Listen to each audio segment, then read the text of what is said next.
అంటే ఏం పొడక ముందుకి అంటే నేను కొన్ని మూవీస్లో చేశాను 2014-15 ఆ టైంలో మూవీస్లో చేశాను. ఇక్కడ ఉంటే మొహం పగిలిపోద్ది దెంగ ఇక్కడ నుంచి. నేను రంగస్థలం మూవీలో చేశాను. యా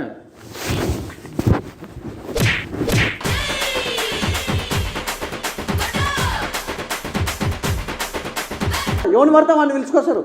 ఇది సెలబ్రిటీ ఆర్టిస్ట్ ఆల్రెడీ చెప్పిన ఇది వద్దానని.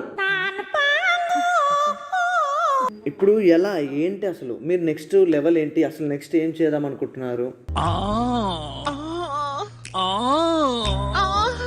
ఒక హీరోయిన్ మీరు చెడుగా మాట్లాడి సెలబ్రేట్ అయిన వాళ్ళు మీరు భయ్యా మరి నేను అంత ఎరుపుకుని కాను. అట్లా నేను చెప్పేదాన్ని సొల్లు అని చెప్పేసి అనుకుంటున్నారు కావచ్చు. నీ అమ్మ నాకు తెక్క దింగిందంటే నీ తలకాయ పగలకట్టి పొచ్చకాయ అని చెప్పి అమ్మేస్తాను. ఇన్వైట్ చేయలేదు, ఎలక్షన్స్కి ఇన్వైట్ చేసి ఉంటే నేను డెఫినెట్గా మంచు విష్ణు గారికి సపోర్ట్ చేసేవాడిని.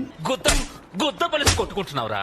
అరే ఏం మాట్లాడతారండి? ఒక పద్ధతి ఉండదు పాడుండదు. వెళ్ళిపోండి సార్ మీరు. చెత్తరా కొడకది ఇక్కడ ఉంటే మొహం పగిలిపోద్ది దెంగ ఇక్కడ నుంచి.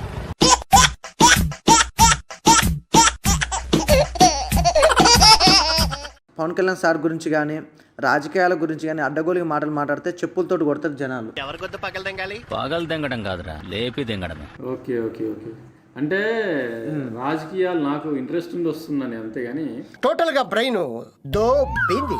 అలాంటి నీకు ఇంట్రెస్ట్ ఫోర్స్ చేయట్లేదు రాజకీయాల్లో. ఎవరు అడిగాడు నిన్ను ఎవరు ఫోర్స్ చేస్తారు? నీకు ఏ రాజకీయ పార్టీ ఇంట్రెస్ట్ ఉందో ఆ పార్టీలో చేయను. ఒక కార్యకర్తగా లేకపోతే ఒక అండ ఏదో ఉండు, అంతేగాని నీ ఇష్టం వచ్చినట్టు నువ్వు ఆ అధ్యక్షుని లెక్క ఫీల్ కాకు. నేను అధ్యక్షుడు అంటలేదు, నేను నువ్వేదో కొంచెం తేడాగా కనపడుతున్నావే. మరి ఏ పార్టీ? నేను ఒక వ్యక్తిగా నేను సపోర్ట్ ఇస్తా అంతే.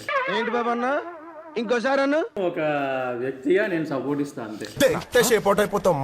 రేవంత్ రెడ్డి గారిపై నువ్వు లాస్ట్ టైం విమర్శలు ఇచ్చావు. దేనికి? రేవంత్ రెడ్డి గారికి మీకు అసలు ఏంటి? యాక్చువల్గా అంటే కొన్ని ఇంటర్వ్యూస్లో నేను రేవంత్ రెడ్డి టాపిక్ కూడా తీశాను. ఫస్ట్ టైం కదా కొంచెం ఎక్కువైంది. ఎందుకు తీశాను అంటే కాంగ్రెస్ పార్టీలో ఉన్న మంచి ఒక పొలిటికల్ లీడర్ రేవంత్ రెడ్డి గారు. అవును, మనిషి చూడటానికి బొఫ్ఫన్లా ఉన్నా షార్పే. సో అయినా కూడా రేవంత్ రెడ్డి గారి మీద కొన్ని కేసెస్ పెట్టి తనని కూడా జైలు పంపించడం జరిగింది. అండ్ ఇంకొకరి గురించి కూడా మాట్లాడాను, నేను తీన్మార్ మల్లన్న గారి గురించి కూడా మాట్లాడాను. సో రీసెంట్గా ఒక కేసులో ఇన్వాల్వ్ అవ్వడం జరిగింది. ఆ తర్వాత పార్టీ చేంజ్ అవ్వడం జరిగింది Teenmar Mallanna garu. Okay. So maybe ఇట్లా టీఆర్ఎస్ పార్టీ వాళ్ళు పెట్టే టార్చర్ తట్టుకోలేకనే కాంగ్రెస్ నుంచి బీజేపీలోకి చేరారని చెప్పేసి తీన్మార్ మల్లన్న. కాంగ్రెస్ పార్టీలో చాలా మంది లీడర్లు ఉండరు, అయినా కూడా ఓన్లీ మీరు రేవంత్ రెడ్డి గారిని ఎందుకు విమర్శిస్తున్నారు? కోమటిరెడ్డి వెంకరెడ్డి గారు ఉన్నారు, ఒక సీఎం క్యాండిడేట్. అవునవును. అంటే యాక్చువల్గా నాకు కాంగ్రెస్ పార్టీలో నచ్చిన పొలిటీషియన్ అంటే రేవంత్ రెడ్డి గారే. నేను విమర్శించలేదు, కాకపోతే ఏంటి అంటే కాంగ్రెస్ పార్టీ తరఫున ఒక మంచి వర్త్ ఉన్న క్యాండిడేట్ రేవంత్ రెడ్డి గారు. ఓకే. ఏమిరా ఉపయోగం దేశానికి నీ వల్ల? ఏదన్నా పని చేసుకోరా బేవకు.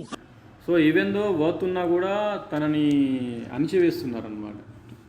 ప్రజెంట్ ఉన్న ఏదైతే గవర్నమెంట్ ఉందో ఓకే, ఆ గవర్నమెంట్ రేవంత్ రెడ్డి గారిని అణిచివేస్తుంది అనమాట.